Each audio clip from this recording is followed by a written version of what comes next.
A newly announced commission to fight for racial justice and equity is set to be presented to the Peoria City Council tomorrow. It will be a joint process by the city and county, says Administrator Scott Sorrell. The equity portion of the commission, which will include up to 160 community members, will hope to address several issues in Peoria's most poverty-stricken zip codes, which Sorrell says has direct impact on crime and the jail population. They predominantly come from 2 zip codes in our community, that is a direct function of poverty and educational attainment, and homelessness and access to food and access to housing. The commission is from a model used in communities like Seattle, Washington, and a suburb of Washington, D.C. It will have to be adopted at a joint city and county board meeting, which has not yet been scheduled. A first reading at Peoria City Council is tomorrow. And happening tonight in Pekin, the City Council is expected to receive a presentation about the possibility of bringing body cameras to their police department. The council will discuss that and field any questions from residents, but they are not expected to vote. Let's take a look out. Chuck. It's supposed to be getting cooler as we get into latter parts of August, but that's not the case as we have a late season heat wave most of the week here in central Illinois, but relief is coming on the weekend. Let's go outside, see what's happening right now. 91 in River City, and there's a look at the spirit of Peoria and our heat index values. Even with a nice breeze out there from the southwest, those heat index values are still running at around 100 or so. Actual air temperature 91 in Peoria, 89 in the Twin Cities, and the heat index in Peoria 98, and in Bloomington normal 97. We're seeing some 100-degree heat index values around the area. We'll see those the rest of the week each afternoon.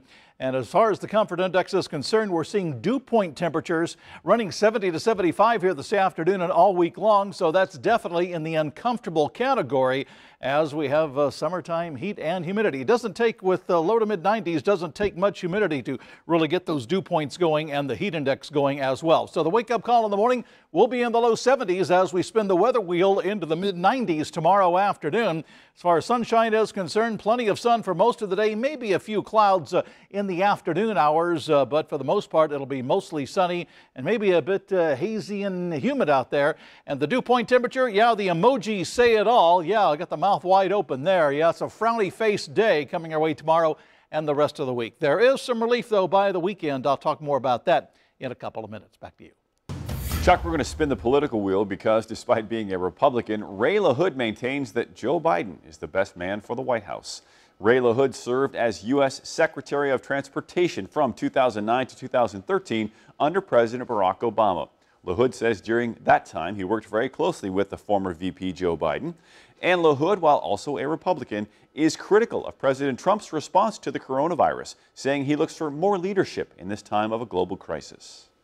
Vice President Biden has said he will require people to wear masks. He will listen to the experts. He will do what the experts say, and then he will send a message to the American people. President Trump has just simply not provided the leadership to move America forward.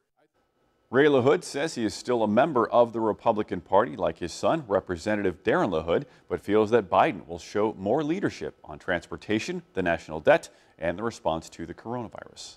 And Illinois Republicans are participating in the Republican National Convention this week. Select members of the party are enjoying the events in Charlotte, North Carolina, while others are watching from home. But they are all excited to hear President Donald Trump's goals for a second term. Some are also glad Trump will have the opportunity to defend his response to the COVID-19 pandemic, since Democrats bashed his efforts last week.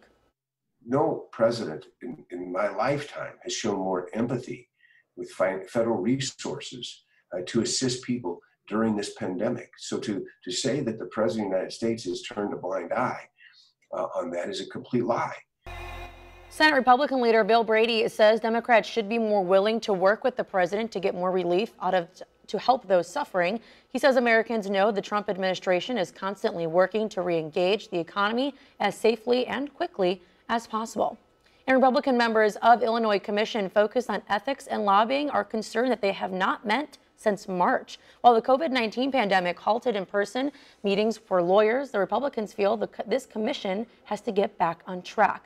The group has to present a final report to the General Assembly with suggestions for reforming ethical standards and lobbying protocols. Republicans say there is no reason to wait any longer.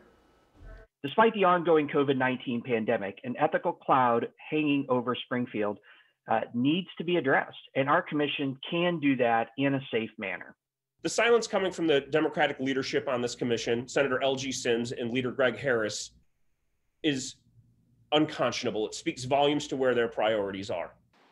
Representative Worley says silence from Democrats is an endorsement of the status quo. The Republicans emphasized Governor Pritzker signed a law in June allowing committees to meet electronically if it is unsafe to do so in person. Democratic members of the commission say the group will meet to submit the final report to the General Assembly in the upcoming weeks. Next up on 25 News, the FDA says certain blood products can help battle COVID-19. And we've got a blood drive on the way this week. We'll hook you up after Chuck's exclusive 10-day trend. And a tragic